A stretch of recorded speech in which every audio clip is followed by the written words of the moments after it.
they're young and they're thinking about getting into personal training, it is very rewarding, but it's very tough. And you have to really want it and have to have a true passion to help people because that's how you're going to be successful because you're going to truly want to see those people achieve their goals, whatever they may be. And to never give up. And last thing, you can always reach out to someone that's obviously doing better or is more successful than you and learn from them and learn what works for them, what doesn't work for them, and create some type of plan for yourself based off of those three things. This is the Fit Investor Podcast, where we talk about how to live a more holistic life of being fit, not only financially, but physically and faithfully. We'll be joined by experts in all these areas to share their experiences and actionable and practical tips so that you can be a fit investor too. So now let's join our hosts, Cale Delaney, Wesley Whitehead, and Brenna Carls. Welcome, ladies and gentlemen, to another episode of The Fit Investor. I'm your host, Cale Delaney, here with my co-hosts, Mr. Wesley Whitehead, the bearded man. How's it going? And Brenna, the bullfighter Carls. Hello. She's not going to live that nickname down.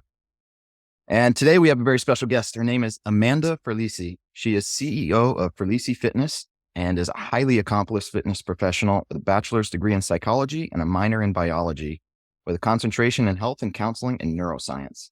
She has a passion for helping individuals achieve their health and fitness goals and offers a wide range of services through Ferlisi Fitness, including in-person training, virtual training, group training, and online coaching.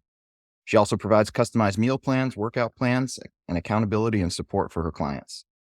With a background in psychology and biology, she has a unique perspective on how the mind and body are interconnected, allowing her to provide comprehensive and effective fitness solutions. She's got over a decade of experience, which makes her able to apply her wealth of knowledge to a range of clientele, ranging from beginners to former Division I athletes. With that, Amanda, welcome to the Fit Investor. Thank you so much for having me. I'm beyond words with this. I was like, wow, people want me on their podcast to talk about fitness and health. And I'm super appreciative from both of you. Yeah, so I just wanted to expand on having my own business in this scary world where things are unpredictable. So I really wanted to expand on how I started Ferlisi Fitness. Yes. So back in 2019, I was thriving in the fitness industry, like over the years as a personal trainer and providing nutrition advice and all of that. And I worked for Boston Sports Clubs, which is a chain gym. They have it in Boston, New York, all over. And I was comfortable. I had the life. I had several clients, super happy. I still am very happy. And then all of a sudden, COVID hit. So my clientele started dwindling and they were like, oh, Amanda, I'm a little nervous, this, that, and the other. And obviously my main goal is to make sure my clients trust me and are comfortable. So I'm like, no problem. Everything's going to be fine. In March 2020, as we all know, the world just shut down. And I'll never forget it was me and one other trainer at the gym. We looked at each other and we were like, okay, so this is happening. And both of them, we were the top trainers in the gym. And I looked at him, I go, I think we probably should leave and start our own thing. So fast forward to the end of March into April, I started reaching out to my clients and I'm like, listen, things aren't going to go well. They're going to shut down the gym. And soon after, they shut down all the gyms across the whole country. And with one phone call, they said, okay, so we're firing everybody. And I looked at my fiance. I get emotional because not everyone loves their job. A ray of sunshine, annoying girl in the gym, that was me. And I looked at my fiance and it's okay. And I didn't even say words. I was like, and he's like, it's going to be okay. You love what you do. You're going to figure it out. So I hung up the phone. A tear rolled down from my eyes and I was like, okay, so this is what we're doing. And also at the time, we were trying to figure out where to live too, because we just had sold a house that we lived in, all of that. So all of a sudden, all my clients started reaching out. They're like, Amanda, we miss you. We want to start train again. What do we do? Can we see you? Can we not see you? What do we do? And I looked at my fiance and I was like, so I'm going to do this. And you can do whatever you put your mind to. And at that point in time, I reached out to all my clients and I said, I'm going to be training virtually if you're comfortable with that. I already know your body. I know how you move already. I have all of that. And then if you did want to meet in person outside, because obviously gyms were closed, I said, I'm open to it. And it snowballed from there. And I rolled with a lot of punches, but I honestly, I couldn't be happier with the position that I'm in right now. Oh, that's awesome. Kudos to fiance for being like, you can do whatever you want to. That's really awesome to have that relationship as well. He's probably one of the most supportive people in my entire life. If I said I wanted to go to the moon, he'd be like, "Okay, so how are we gonna do this? Do we need to call Elon Musk or like how do we get in touch?" Like he would make it happen or at least support my efforts to get there. Yeah, that's awesome. And just quick side note, I know you mentioned beforehand, before we started recording, you just recently got married, right? Yeah, so we got married. So we're officially getting like remarried essentially in Italy on July 1st on the Amalfi Coast. But Italy gave us a little bit of a tough time with wanting to get married in the church over there. And we're both Catholic, raised Catholic, have all our sacraments, everything. Faith in church has always been a huge part of our lives as well. So we made it happen in a church, a beautiful church here. So we're going to celebrate with our friends and family in Italy in July. Wonderful. Congratulations. Thank you. Yeah, excellent. I want to jump back to what you were talking about because COVID had, beyond all the, of course, the negative aspects of it, had so many positive aspects and was that kick in the butt that so many people needed to step out and jump out and start a business or change a career. But at the same time, it wasn't like that for a lot of people too. A lot of people did not take that risk or make that jump. I know you said thankfully you had the support from your fiance at that time. Mhm. Was there anything from your background or anything that kind of gave you the courage to say, you know what, I can do something on my own here. I don't need to be dependent upon this big box gym or whoever. I can take my clientele. I can make my own business out of this. So I grew up very fortunate with it makes me emotional and just trust me, I'm not an emotional kind of gal, but I had such a great upbringing with super supportive parents and grandparents and all of that. And specifically, my grandmother came to this country not speaking a lick of English. She was my best friend, forever best friend. And she just did everything she could do to support her family. She started purchasing homes. Like she started cleaning houses. She couldn't speak English. She was married, and then eventually that money grew, and they were able to invest in properties, which I know all of you are familiar with. And she literally started from nothing. She was from a small little town in Sicily, not where the mafia is from. Oh, everyone always jokes, but from a small town in Sicily. And I always would go with her as I was growing up. We went to church every day at 9. This is obviously before school. Every day at 9, we sat in the front pew, literally. And then we would go to all the properties and she would take care of it. She'd be literally on the ground pulling weeds. I'm like, no, no, like you can maybe hire someone to do that. She goes, we can do this. So I'd be helping her. And it just taught me a lot about you can do it on your own. And also, side note, her husband, my nonno, passed away right before I was born. So she was by herself. Yeah, well, So I literally can't think of anyone that's like even remotely close to the work ethic that woman had, other than my father, who also started his own business. He had a steel business for years, and he started in the basement of his house, our house that we lived in. And I would always be like to my mom, "Can Papa stop be so loud?"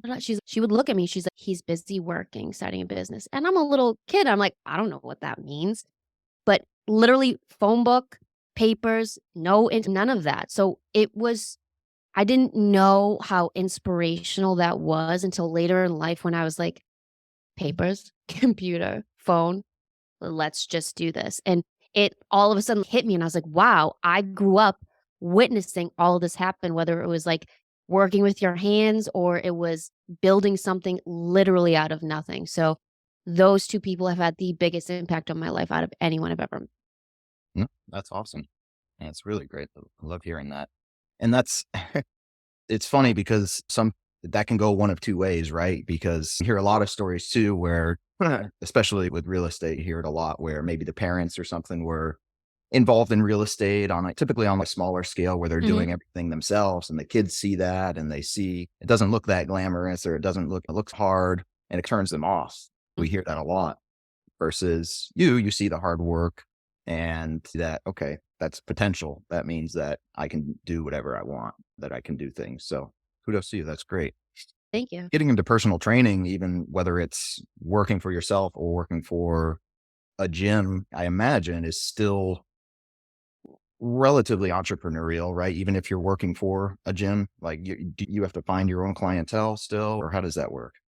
So when I worked within Boston sports clubs in Boston, basically it was if you go out and talk to people, and I can pretty much talk to anybody. I'm not shy. I would just walk up to girls, guys, whatever, and I would just strike up a conversation. So majority, I'd say 95% of my clientele was me just being nice and talking to people, and you can see that I'm genuine and I wanted to help them. And then I'd say a couple were like, "Hey, this person wants to train," but it was all the same. It was very much like you need to grind. And I was also one of the lead trainers, so a lot of people, my fitness manager at the time would be like, "Oh, can new trainers shadow you?" And I was like, "Okay, they can absolutely shadow me, but I'm unconventional. We're not the fitness aspect, but I actually talk to my clients about things, and they're very open with me. And I talking about mind body connection, like we would talk about things they were struggling with. So I had no problem people shadowing me. I'm like, but I would tell that trainer that was looking to get into it, really pay attention to the connection that I build with my clients. Because if you don't build a connection and that trust, you're not going to be successful. You have to become also vulnerable and allow your client to become vulnerable with you. That's great So are advice. you still in Boston? Is that where you live at, Boston? I live right outside of Boston, and I have a studio actually in my house that I decided to invest in and create a whole gym that way because there weren't any gyms or spaces. So just outside of Boston, and I train on my own. And the business aspect, I wanted to ask really quick because I used to way back in the day, I used to work at a gym. And what I noticed is one, they wanted a lot of money from what you were doing, like getting money from you training clients. Two, it wasn't like the management just was not good at all. Like but it sounds like the one that you were at was a little, from how you're talking about it, sounded a little more structured. I would definitely say when I first started, long answer, sorry, but when I first started in the fitness industry, I was in management and realized that my passion wasn't managing people. It was making people happy. And no one ever really, some people love managing people. I just wanted to help people on the fitness end. So I knew a lot of the people already within the gym. So I already built really strong connections, and I was very like on my own, and I created my own structure. But if I needed any assistance, which was like clerical things, they were there for me.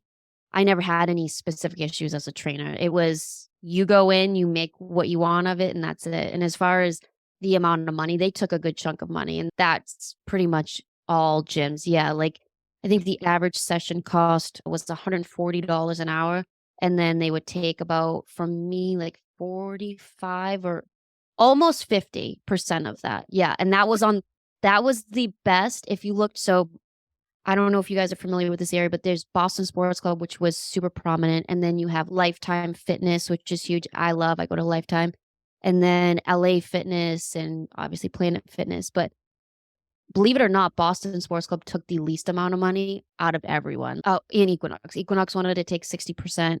Wow. And then, yeah, a lot. And when I tell you, I would always get a kick out of it. Like, probably that should have also been my indicator. I'm like, oh, wow, $140 a session. What do I make? And then after taxes, and I'm like, okay. And then Nothing. I would train 12 people a day on an average. So it was still a lot, but yeah.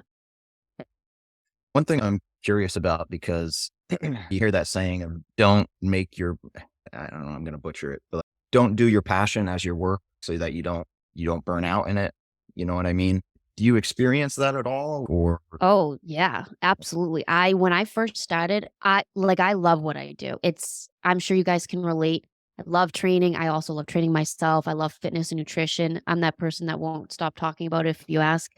Clearly, that's why we're on a podcast. But I have experienced burnout definitely where I was like, because I went from making well over six figures without not trying, but it's different type of trying. Like I was I don't know. It's just to not having any income, like literally zero. So I worked and worked, reached out. I didn't care if people were like, "You're annoying. I don't want to train with you." I didn't care. I just kept going. I was reaching out to people on LinkedIn, and that was like newer to me. So there was probably a few times where I was like, I need to turn off. Like, it's a little much. Like, it's going to happen. I saved money my whole life. I'm never going to be homeless. I'm never going to be able to, you know what I mean? So, a few times, and sometimes I have to scale it back a little bit and realize that I don't need to work until every hour of the day that I'm awake. What would you do with clients? Because I experienced this and I'm like, if I ever, the burnout of if I have to teach one more person how to do a walking lunge,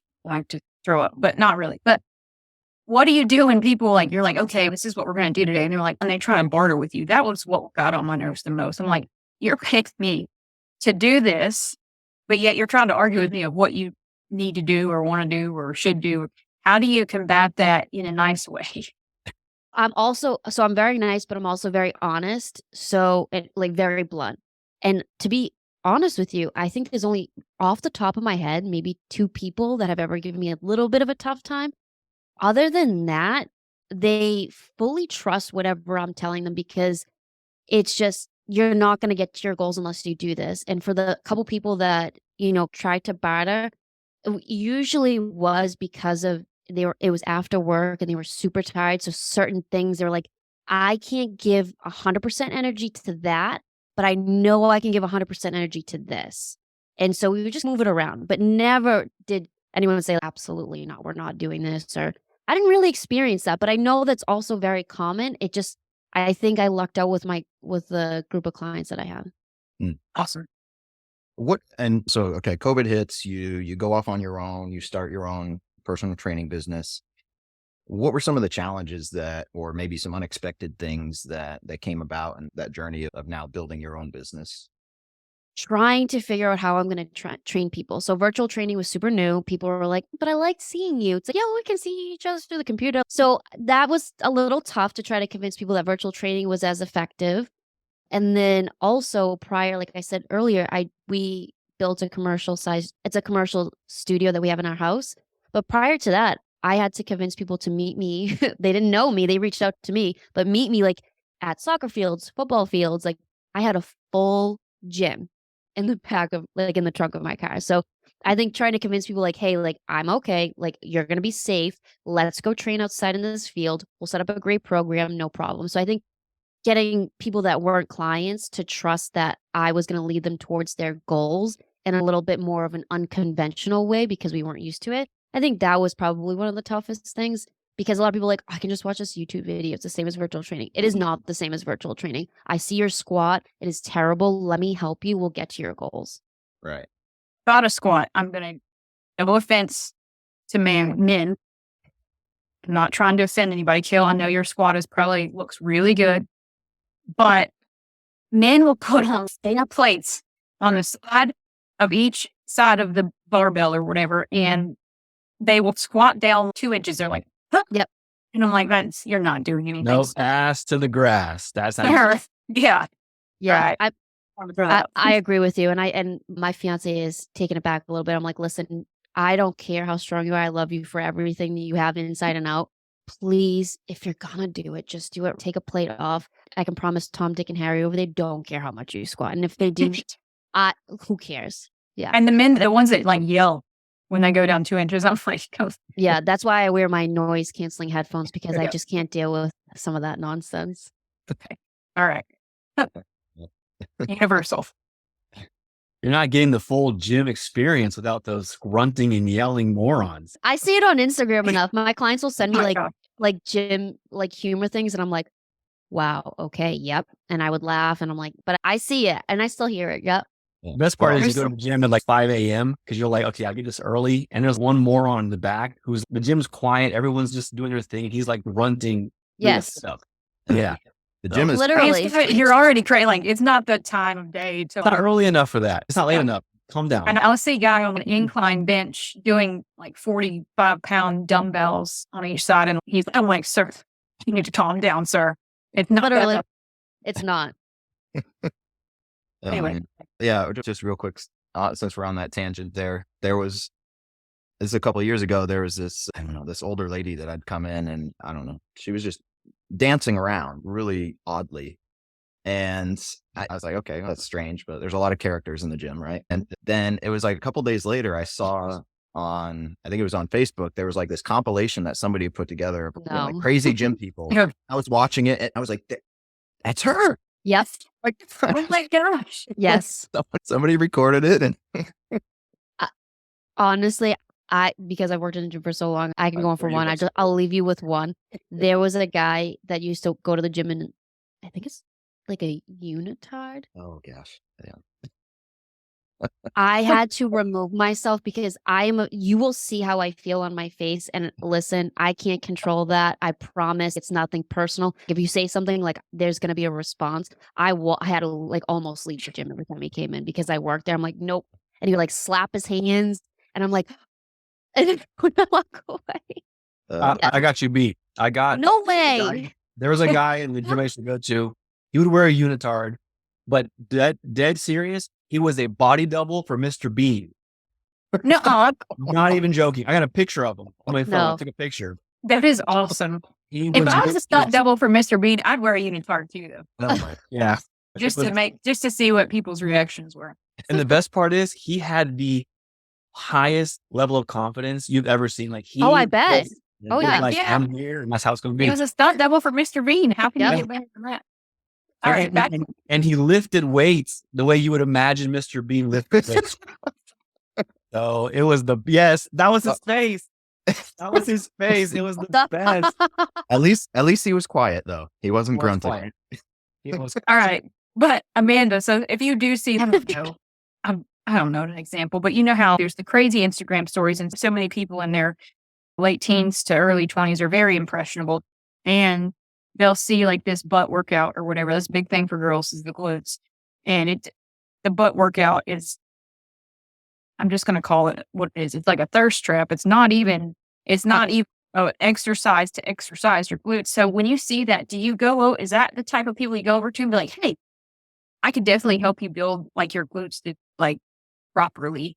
Is that how you can gain clients to educate them that are those impressionable people? Is that what you meant by going up to people?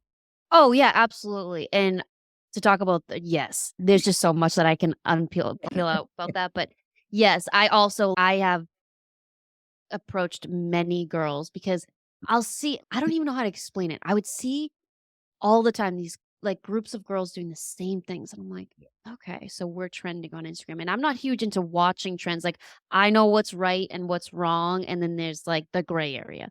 And I would just go up to girls. I'm like, listen, like, I know you're trying to grow, but like I see you and I can help you. Can you let me help you? Because you're gonna hurt yourself. And I am at least like 6 or 10 years older than you. And trust me, you don't want the aches and pains that I have gone through. So I would approach them, show them how to do it, how to properly warm up. Whether or not they signed up with me or not, that wasn't the point. It was, please don't do this wrong. And then other people will watch you do it and they're going to mimic you. And then it just consistently will cause a chain reaction. Yeah. So Let me ask you this too. So, especially in something like personal training where you're charging, I guess probably is it like per hour or per session. How do you, or especially in the beginning, like how did you put a value on that? I guess you have a kind of a baseline on what gyms charged or stuff like that. Did you find it hard to put a value on it when now all of a sudden you're saying, okay, it's me now. I'm charging people just for me, and that. Am I really worth that much? Or, you know what I'm talking about? Did you have any? No, never once did I underestimate what I'm worth or my value. And if people didn't want to pay that, I said, not a problem at all. If that's not something that you want to invest in yourself and your health with a professional, you can find someone else. But if you ever down the line want to reach back out, you can. But whatever I was charging at the gym that I was working at is what I charged going forward because of not only my background, but my level of shadowing experts in the field. No, short answer, absolutely not. I know what I'm worth. And if someone doesn't want to pay me, they're not the right person for me. Wonderful. let me ask you, do you have because I know when I read your resume, I know you do the physical training, but you also do meal prep. And so are there different packages per se that you have? I just need to help build muscle. I'm on track with my food. Or there's some people that are like, I need help with my food as well. Do you do different scenarios? Yeah, so you can either get personal training with me, whether it's in person or virtual or online coaching. Online coaching is a little bit more in depth where I provide a custom meal plan, custom workout plan, and accountability with check-ins. Or if you're someone that's already super motivated, you know what's like how to pretty much eat and you're willing to follow a plan, you can one-off purchase just a meal plan or a workout plan, also coming with accountability. But it's a case by case person where I'm like, oh, someone will be like, oh, I want a meal plan. It's like, okay, let's peel it back a little bit. Let's see what you really like your goals are. and then see what package would work best for you. Wonderful. Tell me about your meal plan. My meal plan. A lot of people out there, there's so many meal prep services now, but I think before we started recording, guys, she was talking about these genetically modified ingredients that aren't good, which you see a lot in like protein bars, and you just really have to be careful with BCAAs or what are they called, like the liquid IV stuff you put in your water, anything that you have to look at the ingredients, and some of it's just not good. And so you are talking about you created meals that are actually healthy. Do they taste good? Yes. That's So what she wants to know. yes. So basically, when it comes to creating a meal plan, say you're like, hey, man, I'm looking for a meal plan. My goal is I want to lose a couple pounds, whatever. That's like a very common goal for predominantly most people that reach out to me. They have to fill out a whole questionnaire and tell me what they currently eat. Literally everything. I say, please don't hold back. You're eating Lay's chips at night. I want to know you're eating those Lay's chips. Everything. So from there, I gather what that type of person is, whether they're super, like they like sugary foods, they like salty foods, and then we take it from there. So say someone they eat meat, because I have some clients that don't eat meat, things like that. I will create a plan based off what their needs are. So say they're like, I like to eat 3 times a day, or I like to eat 2 times a day. I'll create the plan of, obviously you need your macronutrients, proteins, carbohydrates, and fats. And I pick usually what they already eat, and then I portion it for them. So if you're already eating, say, nut butter, okay, so you're gonna have 2 tablespoons. I know it's tempting. Let's just not put the spoon in the jar. I do it. I have done it. Let's just not do it. So that's how I make the meal plans. And then for people that are that's for like more of a beginner, I create like very like simple meals. And then people that I say graduate to the next level, I allow them to actually play around with what they like to eat. If they want to add some like sauces or they want to stir fry, whatever it may be, they already have the basics and they fit it into their macronutrients that they have for the day. So I don't specifically create like any super fun or out of the box recipes. I really make it very much to what the person already likes and try to portion it out for them to suit their needs. There's 2 different types of people. There's people like me that has to have the food taste good or it's going to feel like sand in my mouth. And then there's people like my husband. He feels like he is doing something and he loves just plain chicken, plain rice. And I don't know if it's just because I have PTSD from that, but it's like he feels that he's eating, it's clean, right? There's no added stuff to it to make his stomach so bloated. And so he's just keeping it simple. That's what I'm doing. I'm like, all right, I research, like I have to find sugar substitutes that are actually healthy to input in things and make healthy food that tastes actually good. And so what type are you? I'm like your husband. I'm sorry. I can eat I figured you were. and it's not like we spoke very briefly prior for our bodybuilding background. I didn't care if my coach was like, Amanda, lick the dirt and do a backflip. I licked the dirt and I did the best backflip. I didn't care. I just wanted to do well. But when it came to food, I just followed that strict meal plan. But I never felt like, wow, this is really lacking. And I think it's because also there's 2 different type of people. I will do whatever it takes. And now with all that experience that I went through, and now talking about, I know we were talking about like really like crappy supplements and stuff like that. I'm going to eat whole foods. And if I add like some seasoning, sure. But I can eat pretty basic meals and be happy as a clam. And that's just me. My fiance, or now husband, absolutely not. He's like, I don't want to eat this. And I'm like, you're literally eating that from the meal service that you just purchased. And he's like, but it's got all these things. And I'm like, okay, but I know what your husband's saying and I do know what you're saying. But I would say I'm more of a plain Jane eater unless I'm like traveling, then that's a little different. That's why I just want the listeners, I am gearing this towards, I guess, any listener that's not, if you don't have to follow like exactly, it has to be chicken that's boiled. It has to be rice with kind of seasoning. And a lot of people think that way because like, for example, when I did it, I would do that all week through Friday and I would feel so deprived that I would binge on Saturday and then I'd feel bad about myself. I feel like a lot of people are like that. So it doesn't have to be like that. There are research your options for food that actually tastes good, but also on the other end of the spectrum, if you're fine with just grilled chicken and plain rice, perfect. Nothing's wrong with you. Like, just stick to what works for you, as opposed to, oh, this person made this complicated concoction protein brownie. I'm supposed to do that too. I just want to say that both ways are right, depending on how you are. Kayla, you look like a plain chicken person. To an extent. Yeah. I was actually, funny enough, I was thinking about this morning as I was driving home from the gym. Yeah. I'm of the mindset of, yeah, I'm sure you guys probably familiar with Jay Cutler, obviously very Oh, I famous. love Jay Cutler. I've met him so many times. He's a really Oh, great guy, really? by the way. Oh, He that's, is a That's so phenomenal cool. person. uh, Sorry, I totally interrupted you. I just wanted you to know that if you really like him, he's very sincere and a great person. oh, that's awesome. Yeah. No, like I remember watching something about him talking about how he eats, and he thinks of his food as a means to an end, right? He's Yes. not about enjoying the food. He's about the food. The food is the fuel for my bodybuilding. Yep. And I'm not quite that extreme, but I don't, when it comes to food, yeah, I like food, but I look at it more of a resource than an enjoyment, I guess, to me. Yeah, I guess I am a little bit more plain, but that's not to say I don't enjoy a little bit of variety and stuff as well. Last So, word, are you a plain chicken person, or are you like other stuff? Me? Yeah. Okay, so I'm probably a heretic for you guys. I pretty much I cut back on sugar because of Kale. He convinced me of that. So good. that's helped. But honestly, for me, I enjoy food. So I'll eat like my breakfast right now is it's pork belly and eggs. Okay. Wow. You're Yeah. I banned, have to Wes. look at people and tell if they're a From the chicken podcast. person or if they like flavor. And I assume, Wes, you like flavor, No, but I didn't. I smoke meat like Yeah. 3 times a week. I know that Amanda's like probably freaking out right now. I'm like, guy, I clogged arteries. You felt I can Yes. feel it. But I forget the guy's name, but there's one, I can't remember his guy's name, but he's like a BJJ, like world champion. And all he does is eat pizza. That's literally what he does. Give me his name. I need to. Yeah. I'm not saying that's what you should do. He's obviously No. a world-class athlete and he's like 21. Do you know his name? I can't remember his name. I'm drawing a blank right now. But you Google BJJ pizza diet, you'll find him in a heartbeat. Like he's a freaking maniac.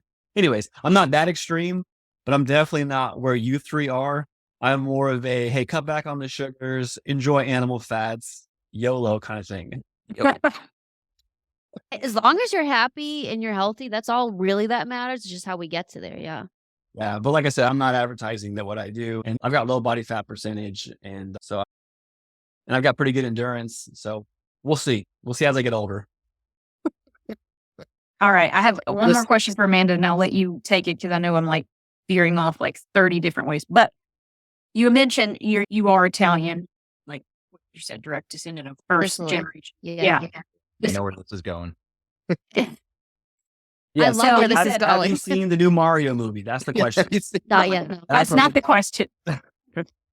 I'm going to say, because you said when I'm on vacation, I eat. Were you taught how to cook Italian food? And if so, how do you like resist that? Like, how is that not just like your number one thing? Because my thing is, I feel like I'm Italian. I took a DNA test and it says I'm not, but I disagree with it.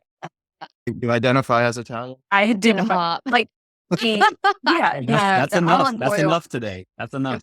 the bread, all of this stuff. Do you enjoy that when you go over there and stuff like that? Do you sometimes cook that kind of stuff? What's your story? I love this question because this has been asked a lot throughout my life. I love Italian food and I love cooking it. I wouldn't say I'm the best. I would definitely say my now husband, I know it's so weird to say husband, is definitely a better cook.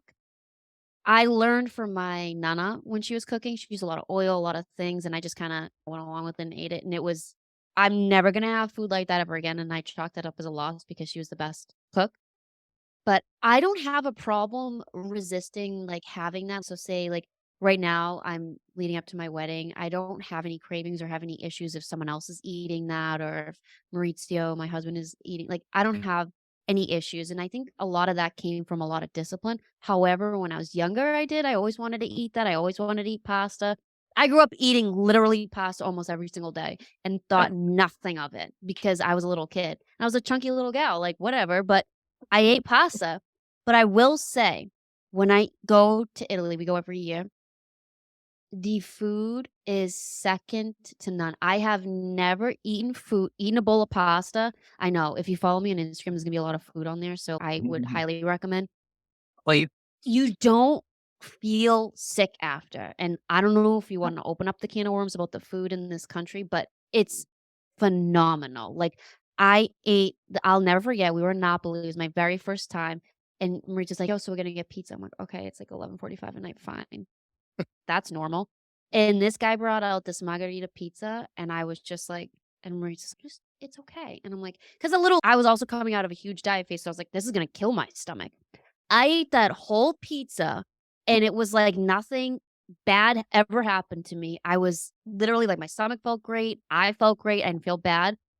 And for the rest of my trip, I just ate. I didn't overeat, but I ate the foods that they have there, and it felt amazing. And again, Oh, when I go there, I know I highly recommend. But when I go there in a couple weeks, literally I leave in like 13 days, I'm gonna eat the food there, and it's completely different. You don't feel inflamed. I knock on wood, have never gotten bloated, like nothing. And I don't typically eat pasta here. Hmm. That's I'm good. gonna keep up with you, and then whenever, Yes, like, it's my dream to go there. So when I do, I'm going I'll to. write you a whole itinerary, everything. Yeah. Okay. All right, Kale, put us back on track. No, we're in the fitness talk, so let's continue on with that here. And talking about food, which trust me, I would love to open up that can of worms if we had more time, because I'm right there with you. I have a lot of feelings about Same. in this country, but just to keep it a little bit more concise, what are some major don'ts and maybe some major do's for people when they're looking at how they eat? You guys mentioned this sugar. I'm a sweet kind of person. I love desserts. Bury me with tiramisu, but honestly, it is just not good for you. And once you stop eating so much processed sugar, it's like a whole other world. I don't know how to explain it, the inflammation and things like that. So I definitely say cut back on the sugar, cut Yes. back on artificial sweeteners. I have never seen so leading up to a competition, you're super, super lean. And the last thing to go is I always cut out artificial sweeteners. So all of the supplements I take are super at the time were super processed, like BCAAs, like she mentioned, and all of that. I would probably keep that on the lowest end. Same with protein powders. Try to get your food sources from whole foods, whether you eat meat, whether you only eat fish. It's tougher for vegetarians, like, I was a vegetarian the majority of my life, but definitely go to Whole Foods, cut out artificial sweeteners, and then stay away from sugar as much as possible. Those you'll see, like, a huge impact on your health. Yes, I am very much against sugar. That is one of my big pet peeves. Like I But just like natural sugar and fruit, are you good with that? Oh, absolutely. yeah. And your body does need something. Like, Mm. you eat fruit and stuff, Kale? Yes. Yeah, I'm Oh, totally fine with I'm totally fine with fruits. Like I don't think you should overdo it either. Yeah, I'm totally fine with fruits and natural sugar from natural sources like that, but it's just I'm not going to get down the rabbit hole, but everything, literally everything now is just packed with sugar and it's just It's so bad. It, like, makes my terrible. skin crawl, and I used to eat so much protein powder, protein bars, like, all of that, and looking back, I'm like, "Wow." Like, And it, Quest protein chips, I'm not gonna open up that can of worms, but everyone should stay away from Quest products. It's well, that's it's the just challenge. It's like even if you go to try to find, let's say, like a protein bar or a fitness bar, it's like you can't. It's almost impossible to find one that's not just loaded with all Yep, this sugar. yep. It's ridiculous. So yeah, I'm gonna stop it there because otherwise we'll We can chat after, but I yeah get listen, into it. I've already gone down the rabbit hole, came back out, went further down, so we're there. Yeah. All right. Good. also, I've heard, all right, sorry. Also, I've heard the wine in Italy, there's Ten less yes. something, tannins or something that's in it. Sulfites or sulfates, I know Sulfites. Yeah. yeah, and I don't drink typically. It's not that I don't drink at all, I just don't very rarely. When I go there, I'll have a glass of wine and I'll feel fine. The next day, I feel literally like nothing ever happened. If I were to drink a glass of wine, maybe 2 would be like I'm super buzzed. In Italy, I wake up like literally no hangover. It's just the quality of the products that you're getting there and the sulfites, yeah. And then it's all in the Amalfi Coast specifically because that's predominantly where I go. It's all like volcanic ash, like Mm. the soil. It's very different. It's very different. Now, what about when we're talking about traveling? What about when you're traveling, not only from a fitness perspective or a working out perspective, but an eating perspective? Do you have any tips for how to still maintain your routine a little bit, or what to look for when you know you're going to be going out to eat a lot and maybe you're not going to be able to maybe go to a full gym to get a workout in? Like, how do you reckon that when you're traveling? That's a great question. So I try, if I'm traveling within this country, I always stay at a hotel that has a gym and I stick to my routine. There's not a second that I would even second guess, "Oh, I just won't work out." No, I need to get my mind and my body. So I always rule of thumb, and also internationally, I try to go to a place and stay at a place that has a hotel gym or a gym in the area. And say there's no gym, like I last trip, the place didn't have a gym because in Europe it's a little different. I worked out in my room. 30 minutes, I did a high intensity workout, body weight. So I stick to that routine. Unless I'm super tired or just I need that day's of rest, I won't. And then as far as going out to eat, I make really mindful choices. Now that's come with a lot of discipline and a lot of work throughout the years. Not saying that I was perfect forever. I'm still not perfect, but I try to make great decisions, making sure that I get enough protein, and I don't eat meat, so I always try to make sure I go to a place that offers fish and always having some type of protein with my meals. Got it. Great. That's So you're a So no, pescatarian? no pork Yes. belly for you, Amanda. No no pork pork. belly. No, no. I I felt like like I don't gagging on the inside when you said that. no, I when people eat meat, like, my whole family, like, literally, they're like, "I can't believe," like, in my big fat Greek wedding, "I can't believe you eat no meat." They still give me a tough time, and I haven't eaten meat since I was 14, so it doesn't bother me with other people are eating or even preparing it, it doesn't. But I've never had pork belly, obviously, I never will, but to each his own. Where do you get your most protein? What source do you get that from? Eggs, As I a get pasture-raised okay. eggs, yeah. So I want to ask this. So, because you made the comment when you were younger, you were a chunky little gal. Yes, I was. How or what made you want to get into fitness? And when did you start getting into fitness? When did it become something serious for you? I love this, and I'm gonna be very open, and I don't know if I should say trigger warning with past eating disorders. Is that okay to talk about? Oh, yeah. Okay. So I grew up in a great family. Again, nothing wrong with that.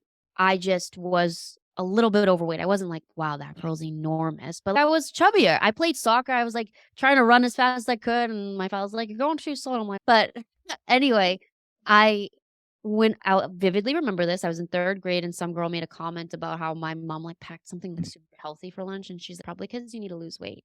And I'll never forget her ever in my life. I'm not going to say her name, but I will say that came full fold where I saw her at the nail salon and that girl that had the comment about my weight was not in the should never say anything about someone else's weight. So we're just going to leave it at that. So I did see her and she knows who she is. So I started Our heart feelings. Troll.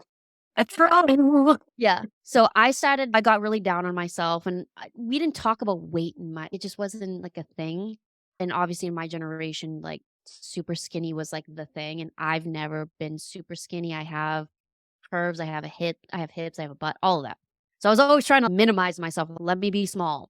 And that it did lead into very unhealthy paths in life that I wish I never went through, but I don't regret because I learned a lot about myself and what needs to happen. So I think in about third grade, I started walking like on the treadmill because I was like upset. And no one told me to. I was like, my parents, I still have the treadmill, by the way. It's 26 years old and it's great. They don't make things like they used to. But I was walking on the treadmill watching TV and I was like, okay, like this is great. And it made me feel better. And that kind of just Hmm. turned into, okay, so something, and again, I'm 9. Something about this is making me happy. And it did lead me on an unhealthy path where in high school I did suffer from very severe eating disorders. I was anorexic for a long time, turned bulimic, all of that. And it really taught me that we're not at a young age. No one's perfect. It's not a parent thing. We're just not told how to eat, like what's good, what's bad.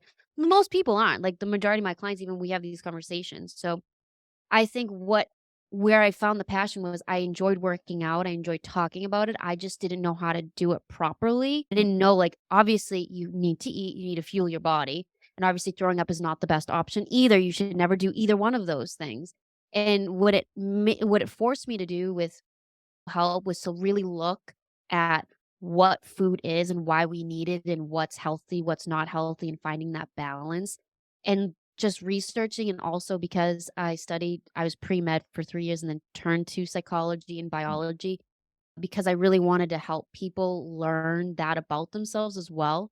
So Yeah. I think starting from the 3rd grade and then with my experience throughout college and myself, it really jolted my passion for fitness and helping people because I know absolutely what you shouldn't do. I've done it. Everything. I've done all the bad things, but now I know from all the research and the courses I took what's the proper way. So I'd say my passion and all that started from a young age, and then I turned all those hardships and challenges into prospering within, like, helping people. Did you have did you have body dysmorphia, I'm assuming, when you were going through high school? And if you did, how did you overcome that when you started learning about fueling your body and stuff? So, yes, I did. I think I've always had some kind of, and this is just something that had just happened. No one, like, ever was like, "Hey, or you're gonna have these problems." Like, I just never looked at myself the right way, and there are still times to this day where I'm like, "Does this look okay?" But I think, like, learning through all of that, I don't really know how to explain it, but working through, listen, like, it's okay to eat, and, like, talking about it. I got actually, you guys talk about faith. In college, I got heavy into going to, we had a church because I went to a Catholic college. I would go sit in the church, and that was my therapy. I sat and I spoke to, literally, I spoke to God. Like, my roommates were like, "Where are you going?" I'm like, "Church." Because it was right on campus. And I just was like, needed help. I needed guidance and all of that. And that really, I was like, "Wow, like, I have a problem. We need to fix this. This needs to happen." And I was able to somehow, with what I was learning in college and self-reflection and journaling, and I would talk to someone else, like a counselor, it really helped me just talking about it and being like, "It's okay." Like, we all have things. We all have small issues, big issues. And it helped me get to where I'm at now, where I do sometimes, like, very rarely, "Oh, does that look good?" or that, but not full blown, I look like a different person. I don't know if I answered your question, but I felt like those points were super important to make. Yeah, Yeah. you did, because, like, when I was in high school, I was just always active. I was always in a sport, and I was eating whatever I wanted, whenever I wanted, and it was fine. And then I went to college and I just stopped working, didn't have any athletic whatever. And I gained a lot of weight. I think it was like freshman 20 and freshman 15. And sometimes, and my husband, he was a little chunkier in high school too. And we still have that, like, mentality of still seeing ourselves as that sometimes. So it is like a struggle to try to get over that sometimes. Absolutely. I'm sorry that you went through that. It's very tough. Trust me. It's there. Yeah. No, I enjoyed all the food that I ate in college. Well, too much. But it's like you remember yourself as that. And for Mhm. some reason, like, you don't see yourself as you are currently or what you're working towards. Sometimes you always see yourself as that. So I wanted to get you to talk about that so people can know that there is avenues to get out of that and educating yourself. Absolutely. And I always highly recommend, if you need to speak to someone, whether it's you take a faith route and speak to a priest or go to church, I'm telling you that really helped me. Actually, I don't think I've ever really told anyone that.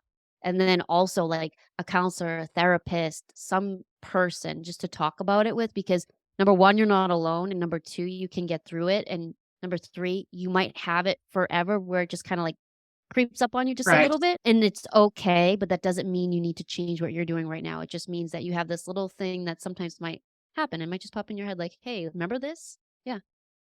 Yeah. Thank you for talking about that. And I do want to explore and dive into the faith aspect here in a minute. But to cap off our talk on the fitness, and we could go on forever about this. But what is your routine? What's your exercise regimen look like currently?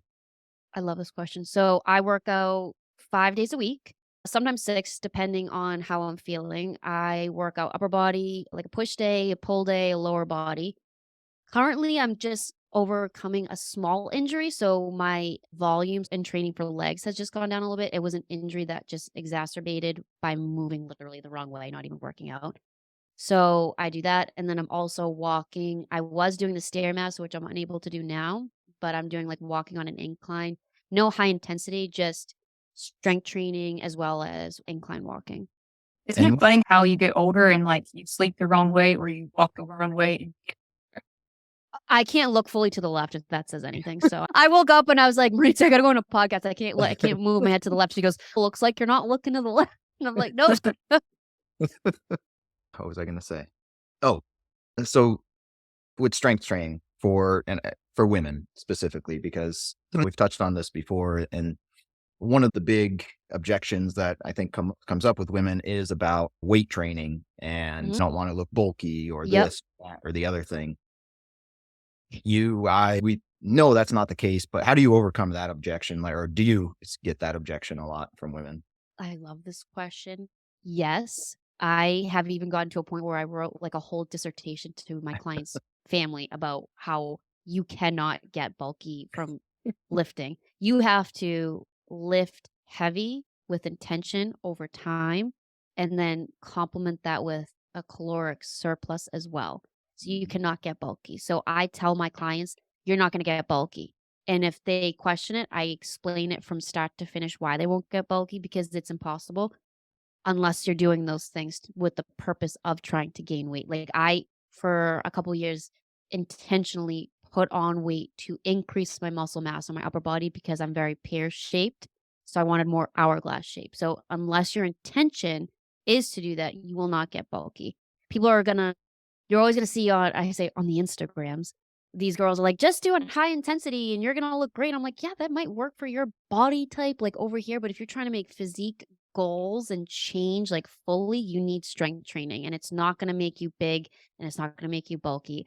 There's no other way to say it, and maybe you literally can't, and that's what I tell my clients, and no one except that one person where I hope she's not listening. I wrote a whole dissertation, her mom, and I was like, this is that," because she was convinced that her daughter was lifting too heavy. And I was like, that And I can't think they come to you and they say, I want more defined shoulders or I want more defined arms and to get rid of that. And what they don't realize is that's not going to be a treadmill. That's going to No. be weights. I Yes. hate treadmill. So Yes. it's funny. That's the common misconception. Oh, yeah, I'll still get it to this day. Even, like, when I have phone consultations with clients, whether they wanna work with me, like, in person or online, they're like, "I just wanna tune up and I don't wanna be bulky." Like, it's like the very first before they even finish their whole goal, it's, "I don't wanna be bulky," and I tell them, "I promise you, I have been lifting since I was literally in elementary school. You're not gonna get bulky unless your intention is to put on size." It's amazing how many women think it's so easy to get bulky. If I it must were say that some- easy, yeah. like, I People wish actually do illegal things. Yeah, that's to what I was gonna bring up, get yeah. muscle. But Which is that's a rabbit hole that we don't need. yeah, we don't need to do that. But yeah, people go very unhealthily, extremely Yes. to get that muscle mass. And it's just education. Yes. Absolutely.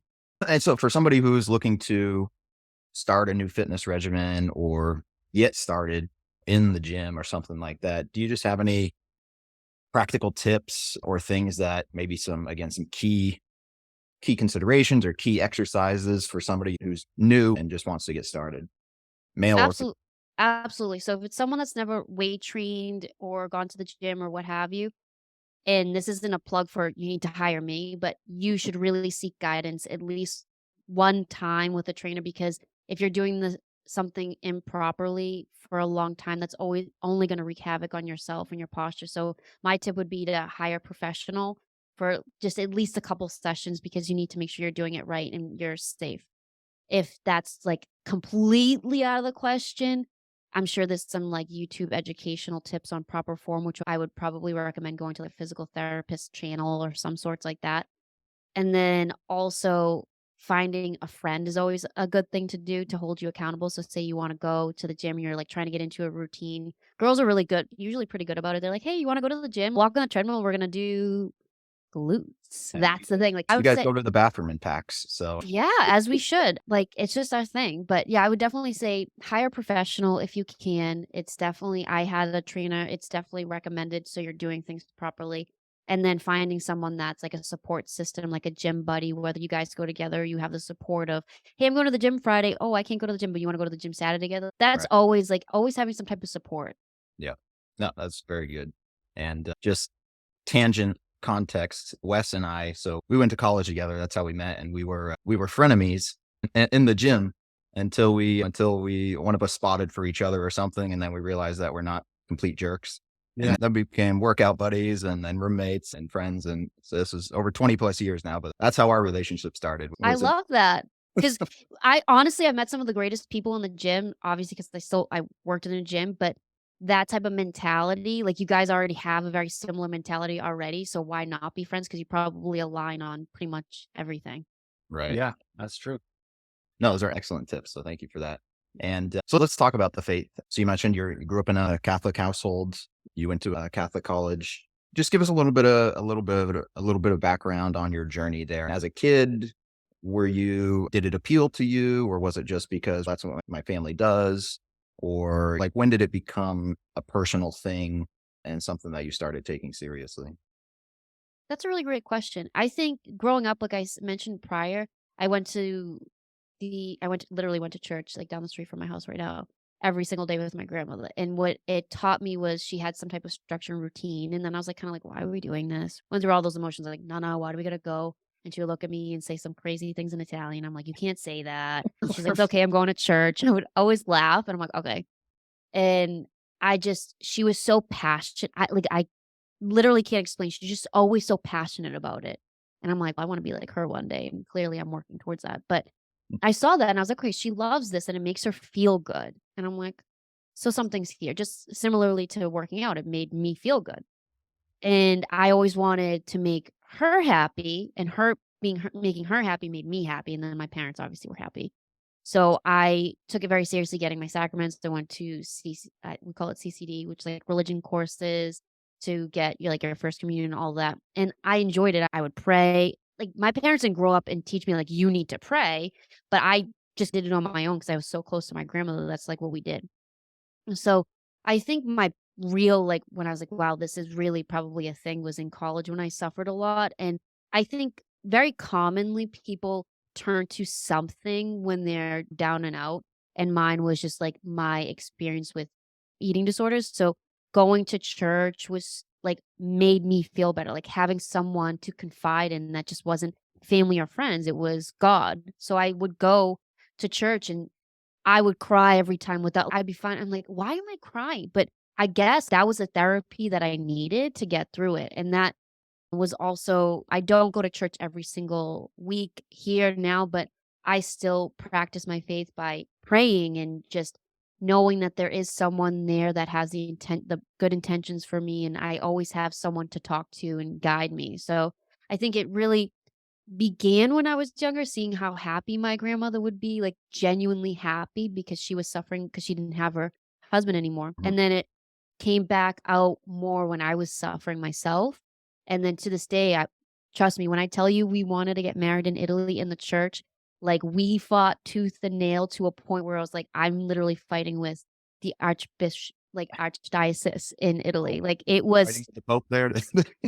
it almost got to that. If I had his number, I'd be like, "Hey, excuse me, sir, father, please help me here." But yeah, it's very important. And I think that not only is faith important, it's important because it aligns your morals.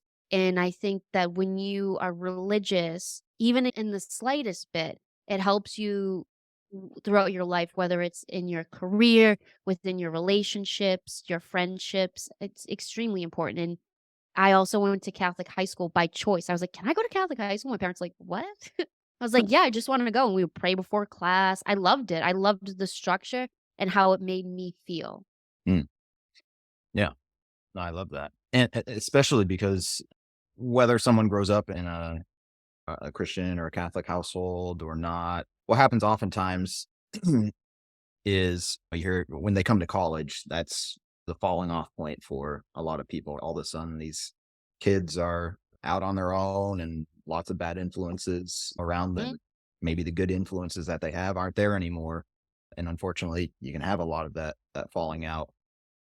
Was there did you experience any of that during college, or was there something beyond kind of I know obviously we talked about the eating disorders that kind of kept you clinging onto your faith, but was there something else that helped you keep motivated and keep strong in your faith throughout college and beyond?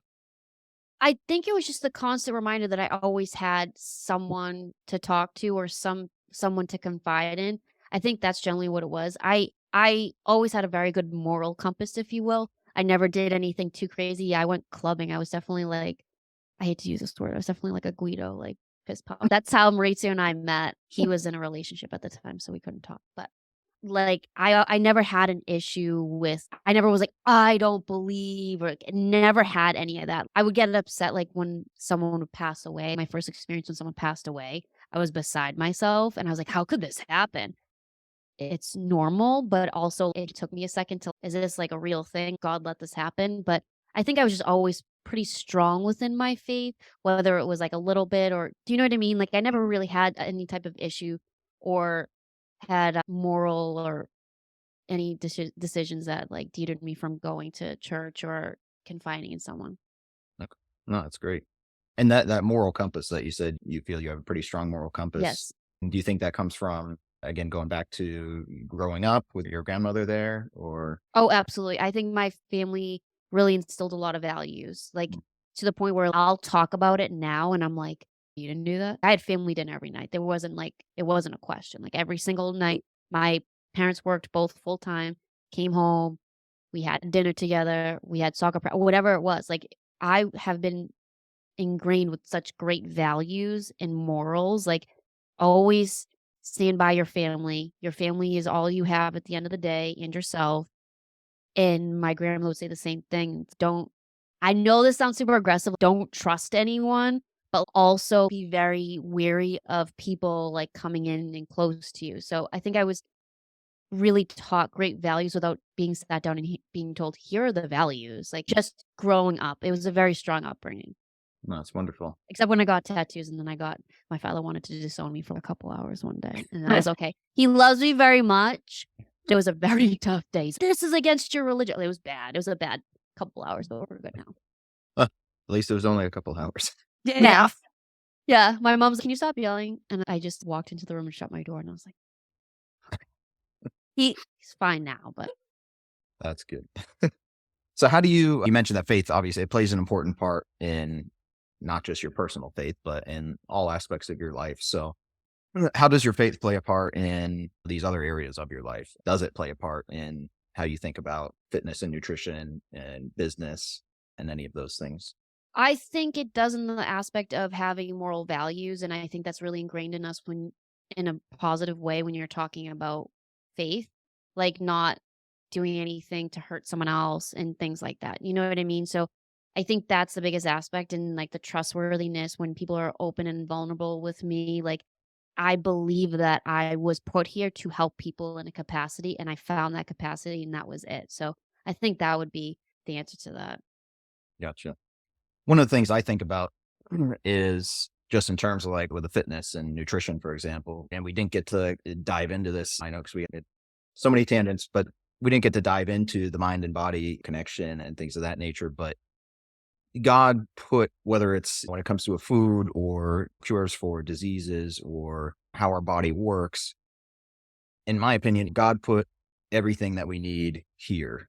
When it comes to food, there's certainly ways to eat well. And if you eat well, you live well, you feel well. Yes. And that's for a reason. When it comes to diseases and things like that, there's so much evidence for the power of holistic cures and eating right and eating well. So I just always keep that in my mind when I start to think about the fitness and how should we eat and why are things the way they are in this world. There's solutions out there and God gave them to us, right? Mm. And same thing with our mind and our body. Our mind has the power to do so many things positively or negatively in our body. And again, where does that come from? That comes from God. He created us in this multifaceted body and gave us everything that we needed to be able to make it perform well and to live well. And I just think we don't tap into that very well and we don't think about that very much. And instead we look for the easy solutions of what can a pill do for me or Oh, yes. that. I completely agree with you. I think I always say that I'm like a 6-year-old person at heart, maybe even older, because I just think generationally, and this in the nicest way, it has really gone downhill for a lot of things. And I think that with the food industry and all of that, we're just kind of losing sight of what's healthy and what's good for your body and soul. And we've just veered off into the take this pill. This shot's gonna make you lose weight. Look at Kim Kardashian. She's skinny now because she did this shot. It's terrible what's happened. And that's also why I don't really follow many people in the fitness industry because it's like gimmicky. That's not who I am. Like it's very simple. You have the tools, just follow the right path. And I really couldn't agree with you more about that. I think it goes back to the moral compass too, is that Yes. the more we've shut God out of our society, out of our schools, out of our workplaces, out of everywhere, that moral compass gets lost. Oh And yeah. look what I happened. I don't have children yet, but when we do, I'm probably gonna consider homeschooling because I think that what's going on again, rabbit hole if you wanna do this after, but it's so terrible and it makes me so sad because I really enjoyed going to my Catholic high school. I went to public school prior, which was okay, but my Catholic high school and Catholic college, like I enjoyed it. Right. And I just think that we're without saying a lot, we're pretty far gone from like moral compass. I think we've just out the window almost, and it's sad. But I think hearing from you all that you are all on the same page, it makes everyone also probably listening feel good that there's still people that believe that out there. I Like think there's the main thing, real quick, just a quick comment, is that you mentioned earlier that you want to go down a rabbit hole, but things have gone downhill. Yes. The Bible says that Jesus calls himself the truth. I am the truth, right? So I just replace truth with compass. So I am the compass. I am north. Culture threw away the compass. We're like, we don't need a compass. And now we're wandering in the desert and we don't know why. We're like, we don't know where we're going. Just follow me. That's where Mhm. everyone's lost. You know, And it's Very like, much. just get the compass. We don't want the compass because the compass comes with like definitions of what north and south, east and west. We don't want that. That's hateful. Yes. Anything can be north. There you go. Now we're all going different directions. And the other thing is, you said, Amanda, that there are a few people out there like us. I think there are a lot more people out there like us, but people, one, they don't have an opportunity to let their voice be heard, or two, they're scared if they do, they will get reprimanded somehow. So the more I do talk with people, I think the more I see that we all have a lot of this in common, just nobody talks about it. I Yeah. think people need to get over that because Yeah. Well, yeah. Christ says, if you deny me before men, I'll deny you before the Father. So who's more important, approval of your coworkers, your peers, your boss, social media, or is approval of God? And people make their choice now and they live with the consequences for eternity. You know? I agree with you, but like it's pretty bad. Like I don't talk about too many things when I first meet a client, just specifically until they open up with me because we live obviously not to get into a tangent and I'll end it here. We live in a society where it's very like polarizing in many facets and it's sad because I think at the end of the day we should all feel the same way, maybe get to the end results a little different, which is okay for certain things, but like we do live in like where you can't talk about it and I am very fortunate where I work for myself. I'm my own person and no one's going to tell me what to do, how to feel, how to think, any of that. Like no one will ever. And that's why I'm very happy which it will never, if my fitness business all of a sudden fails, I'm okay because I'm always going to be for myself and do the things that are morally, spiritually, physically Right. safe and what I want. If you do that, you follow that path, you will always follow it. Absolutely. Right. It's for you. and yeah, unfortunately, that's where society is right now. You get the leave your faith at the door mentality is just Mm. beaten into everyone. And in the Western world,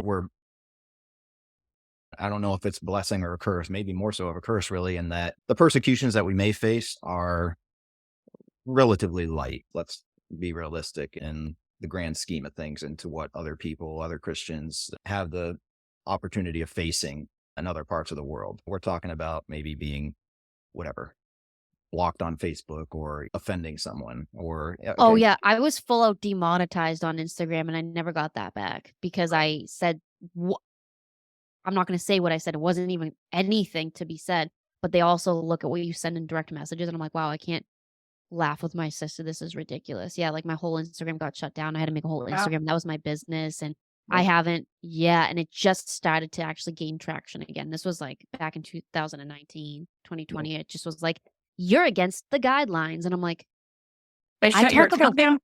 no, they just banned me. So like my own husband, he literally couldn't see my Instagram. It just wouldn't pop up. You would have thought I said something out of this world. Like, genuinely would have thought that. And literally, it just slowly declined and people couldn't see my Instagram. I wasn't getting any traction. And as we all know, as an entrepreneur, anyone in business or anything, you need social media nowadays. So I was just getting completely banned. People, like my own clients couldn't see my Instagram or my Oh, stories, nothing. Yeah. Yeah. The censorship, that's one of the main tools that society, Western society uses right now to keep it shut down. When you look at, again, when you look at what other people are facing to the point of death, frankly, we have it pretty darn easy here. And Very unfortunately, much. I say it's maybe a bit of a curse because that leads to a lot of complacency, right? And I am as guilty of this as anybody else. But the encouragement I think needs to come from when we look at our brothers and sisters of Christ in other areas of the world where they face these true persecutions. It's often in these areas that you also have the most fervor and the most revivals in the faith and just really strong conviction, because that's when you're faced with such a serious consequence, it forces you to choose one way or the other. Like Absolutely. there's no gray area anymore. Whereas I think in this Western society, because of the limited ability or effect of persecution right now, it We live allows in a gray lot of, area. exactly. Yeah. It allows us to be lukewarm, which is a whole other challenge that was, frankly, that was condemned and warned against in the scripture. So I think that's something that we need to consider. That's one of the reasons we started this podcast and this groups, is because it's part of an accountability, frankly, for us as well, to be out there and speaking more openly about it. But the more we, the more you talk with people who are entrepreneurial, who are successful, maybe financially, there is a need and there is a desire still for an open forum to be able to speak about their faith. And that's one of the reasons that we created this. And excuse me. So it's great getting people on and we can hear their stories and people have an open opportunity and hopefully some encouragement to start being more open about it and start Yeah. making it another part of their life that people can see and integrate with the other areas of their life. Absolutely. Yeah. Amanda, thank you so much. Again, we could have gone on for a long time on so many different topics here. We're all very passionate about some of these things here, but we want to jump into the closing section here. And just want to ask you, first off, our questions we typically like to do in threes. Can you think of 3 actionable or practical tips in any of these areas that we've talked about that you could leave our audience with?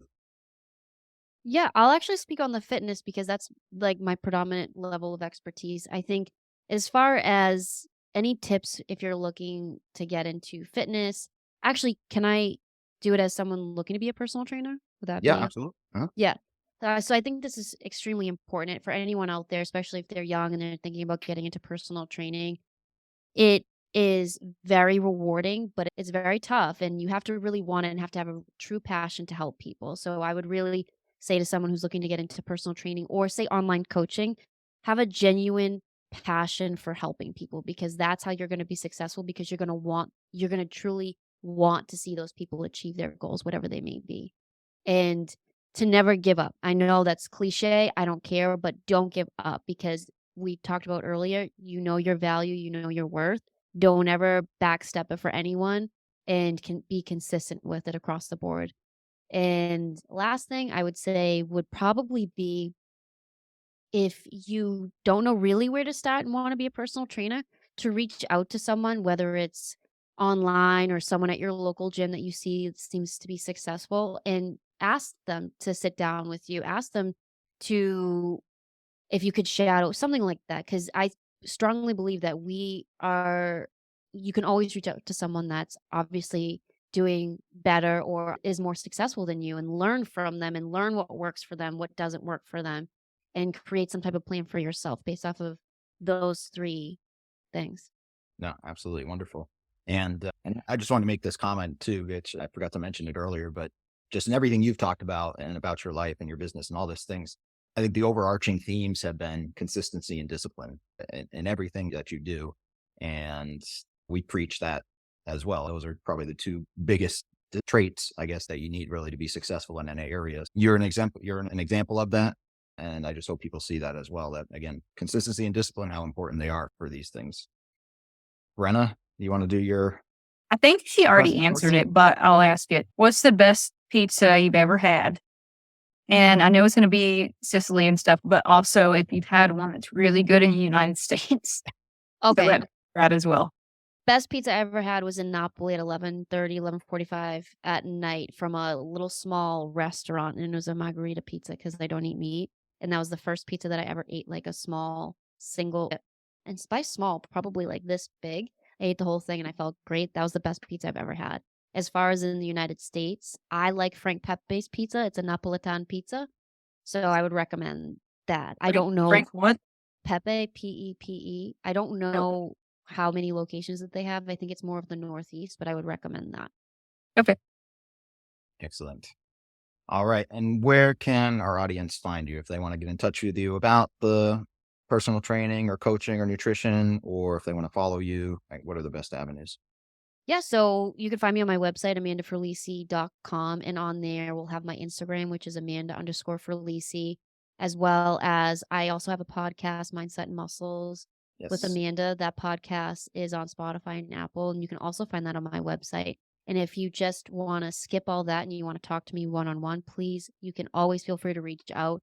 If you have any questions at contact@amandaferlisi.com, please send me an email, and I'd be more than happy to chat. Wonderful. All right. Excellent. Amanda, thank you again very much for your time. We appreciate all the wisdom, and we will see you guys next week on another episode. Thank Take you, care. everyone. Much.